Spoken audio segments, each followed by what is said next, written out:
Special United Nations Ambassador Gerard here is the next part of UN peacekeeping operations and introduction.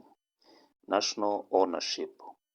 Multidimensional UN peacekeeping operations are increasingly involved in efforts to help countries emerging from protracted internal conflict rebuild the foundations of a functioning state. The terms of peace process and or the Security Council mandate will shape the nature of a peacekeeping operations role in this area. In some instances, the state and local capacity may be so weak that the mission is required to temporarily assume certain functions, either directly, as in the case of transitional administration, or in support of the state. Other situations require less intrusive support to state authority, and sometimes no such support at all. The nature and scale of a particular peacekeeping operations role will depend on its mandate, the gravity of the situation on the ground, the resources, and the international community is willing to invest, and in an assessment of the availability of capacity, capable, credible, legitimate partners within the host nation. Each of these variables may change during the course of a peacekeeping operations lifetime and require adjustments in the peacekeeping operations approach. National and local ownership is critical to the successful implementation of a peacekeeping process. In planning and executing UN peacekeeping operations core activities, every effort should be made to promote national and local and ownership and to foster trust and cooperation between national actors. Of course, effective approaches to national and local ownership not only reinforce the perceived legitimacy of the operation and support mandate implementation, they also help to ensure the sustainability of any national capacity once the peacekeeping operation has been withdrawn. The last type of peace and security activities is peace building.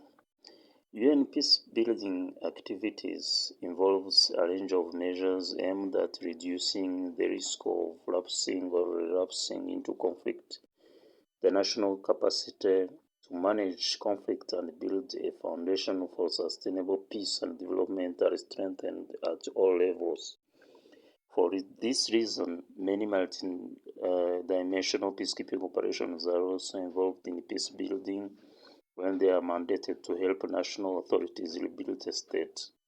Peace building is a complex long-term process of creating conditions for lasting peace.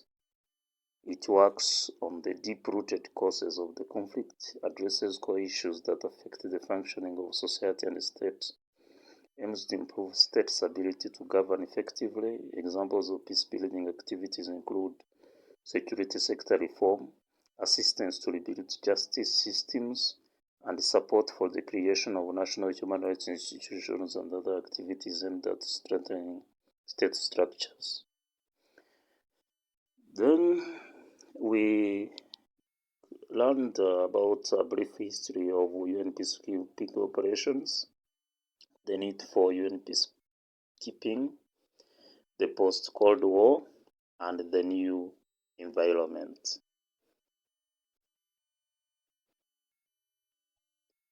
The need for peacekeeping operation. Peacekeeping has evolved as a practical mechanism to help contain armed conflicts and to assist in the settlement of disputes through peaceful dialogue and negotiation.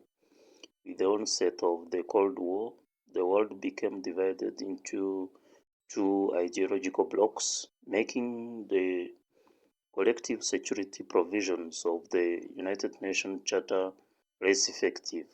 Superpower rivalry meant that proxy wars were fought, and the UN could not intercede, because any of the 5 permanent members of the Security Council could veto the action.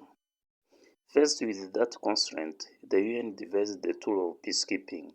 Initially, it served just to provide military advice and support to an ongoing political negotiation, but soon became a lightly armed, neutral military presence overseeing the military aspects of political agreement.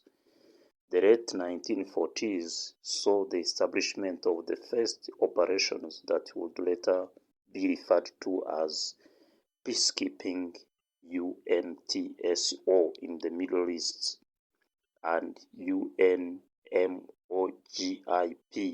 in Kashmir. Thanks for listening.